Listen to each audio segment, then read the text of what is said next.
Lockett, U20 World Team Trials champion. That one went to 3 matches. You won the first one, fell in the second one, a close one in the second one, that went all the way to the end, and then got it back, got the tech in the third. What did it take to get that third match? First off, I want to say thank God, my Lord and Savior. Without him, none of this could have been done. But it was a really gritty match, every single match. The scores might have been a little bit wide out on the first and third one, but it was a gritty, hard match. And he's a really awkward wrestler, like really weird and different type of wrestler than I probably ever wrestled before. And it was a lot different, but it took a lot of heart. I think my training with Coach Zoe, he's the best coach in the world, I think. And I'm happy that he gets to stay here at Oklahoma State. It was looking a little iffy, but he was there no matter what, whether he was still staying there or not. So I give him a lot of props because without him, none of this is possible. He kind of snakes you in that second match, and it's like a crazy one, right? And it looked like you learned a lot at the Olympic trials. You really showed up. That match against Meyer Shapiro to start out was lightning, right? Electric, you got the crowd going. But in that second match, right, he's long, he's lanky, they got weird hips, they wrestle real hard. He kind of got you there in the second, in the last minute. What's going through your mind as I see you laying out here, right? How'd you gather yourself? I wasn't too worried. I know I still have one more match. And, I wrestle for moments like these. I like the big stage. The big stage is where I think I perform the best. So it kind of got me excited, put another fire under me. Haven't lost in a long time in this age group, so put a little fire under me and made me want to come back and compete 10 times harder, Took a walk with Coach Zoe and he was like, all right, it's whatever, one more.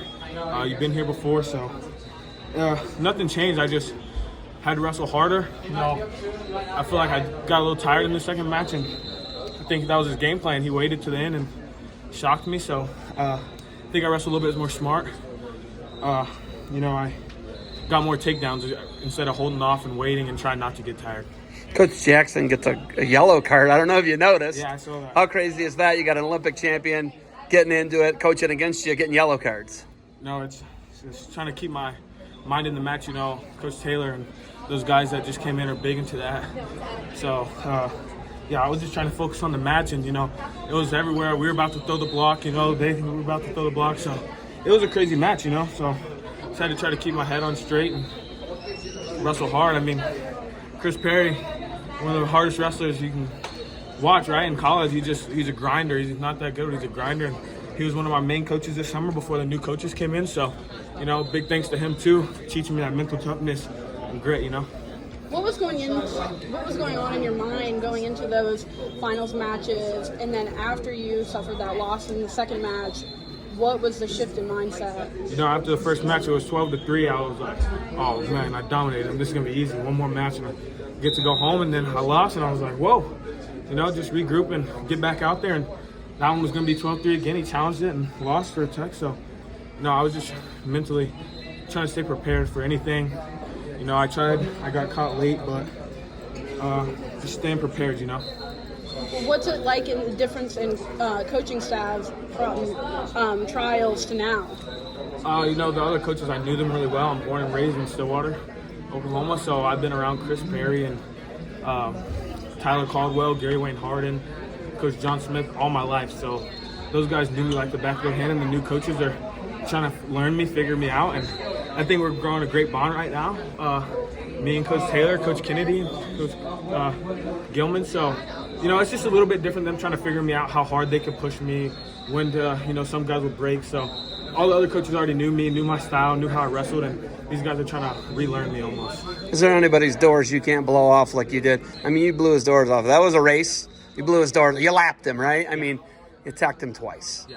Can you do that to everybody in the country and the world? I think so. I think anyone in the world, if I on my A game and I'm not worried about the score, I think that second match, it was like one more match and you're the one team. So I was thinking more about winning and losing more than going to score points and going to compete. And that's something that I think Penn State's big on and that David's bringing to our room is who cares if you want to lose? Just go score points, get your hand raised, but score points, score as many points as you can. And I think I started worrying about that a little bit. I'm like, oh shoot, it's 3-1, 3-2, gotta hold, gotta wait. And that match I went out there and I kept scoring and scoring and scoring, and he didn't know what to do. Are you coming back to Iron Man? Yeah, for sure. I need you back there. I got to talk to you every time you're there. I'm coming. And you won the titles.